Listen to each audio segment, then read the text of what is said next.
Servus Freunde, my name is Jimmy Cage and Killers of the Flower Moon is Martin Scorsese's newest masterpiece.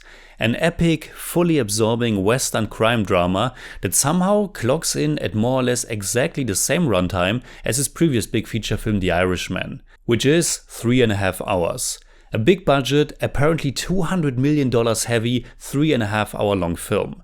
That's something that only very few directors can still pull off.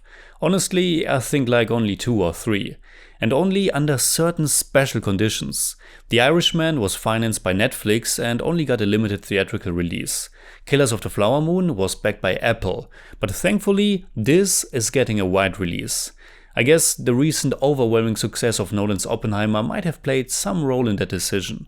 Scorsese's film is telling a true story, a true American story, as it is rightfully advertised. The screenplay, written by Eric Roth and Scorsese, was adapted from the 2017 book of the same name by the journalist David Grenn. It's a period piece set in and around the 1920s in northeastern Oklahoma, and it tells the story of the Osage Native American murders, also known as the Reign of Terror, in which some 60 or more Osage Indians were murdered. Murdered because of simple greed and white supremacy. It's an incredible and harrowing story, and one that so much exemplifies what the history and unfortunately in many respects also the present of the United States was and is all about. It's a story of robbing people of their land and taking everything they have, of decimating the native population and eradicating their culture, to see them as lesser. The movie begins at a turning point in history and shows us how a tribe is acknowledging that their time has come to an end and that they have to assimilate, only to be followed by a pretty big real-life plot twist, if you will, because in the reservation of the Osage people in Oklahoma, a reservation that they have bought and therefore belong to them, oil is discovered. And just like that, they have become some of the richest people on planet Earth. As a matter of fact, people across the US got to know the Osage as, and I quote, the richest nation, clan or social group of any race on Earth, including the whites, man for man. Which obviously is something white people, especially white men, can hardly deal with. It seems to go against their understanding of how the world should be run, which is with them on top. One such man was William Hale, played by Robert De Niro, a rich and influential and also respected man. He's the uncle of our main protagonist, which is Ernest Burkhart, played by Leonardo DiCaprio. And here's some fun trivia, but exactly 30 years ago, both of them could be seen together for the first time in the movie that became DiCaprio's breakout, This Boy's Life. And now, both of them being much older, both having worked so many times with Martin Scorsese, are reuniting on the big screen. And as a movie buff, I have to say that's just awesome. Killers of the Flower Moon is obviously one of those films that features such great performances that it's just an absolute joy to watch these people act. The third important role goes to Lily Gladstone, who plays the Osage woman Molly, who's a real badass, and the one that becomes DiCaprio's character's wife.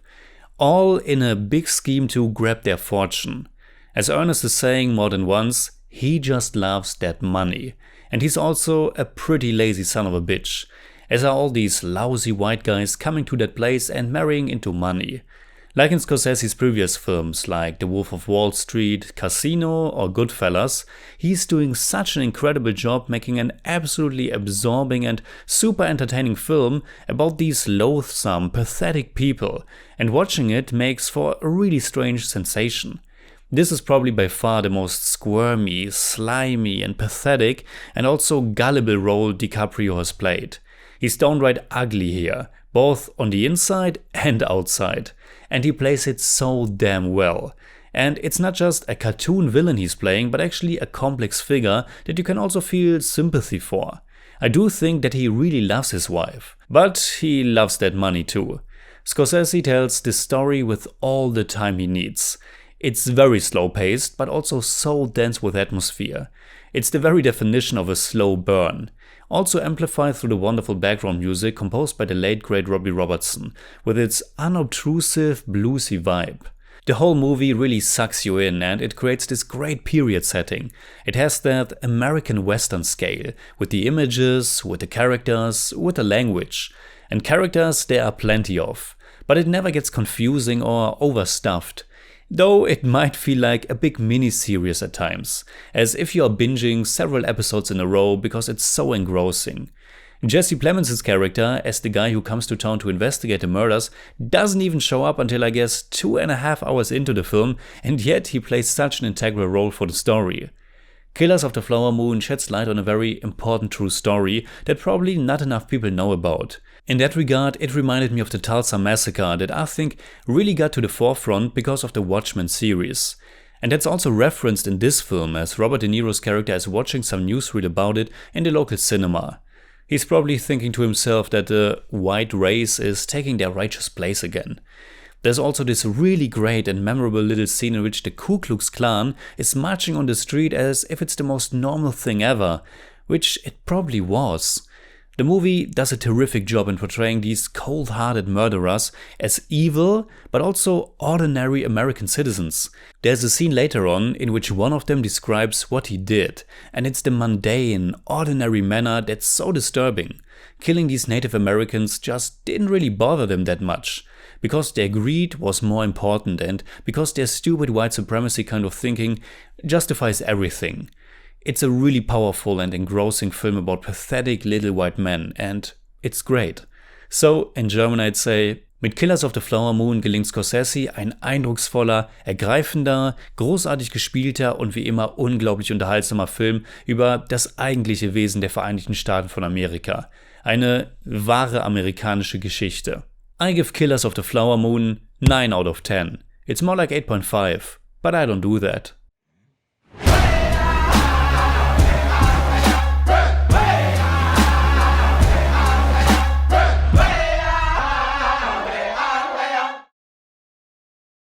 Alright, that's it like always. Comment below and let me know what you think about Killers of the Flower Moon. You can hit me up on Twitter, Instagram, Letterboxd, and also on Patreon, simply at TheJimmyCage. And if you enjoyed this episode, please give me a thumbs up, share, subscribe, whatever you like. And make sure you hit that bell for all I have to tell.